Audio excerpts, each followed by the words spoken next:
শেষমেশ এই একটা ছোট্টখাটো মেয়েকে বিয়ে করলি? আরে দিদি, বিপদ যত ছোট হবে ততই তো ভালো।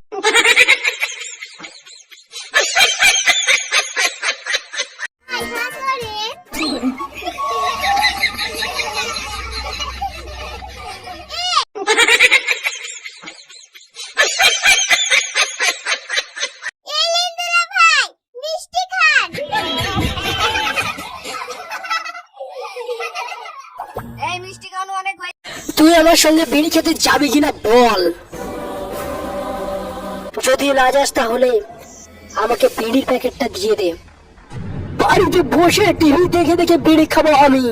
হ্যাঁ, টিভি? শালা তো টিভিটাই আজকে ভেঙে দেবো।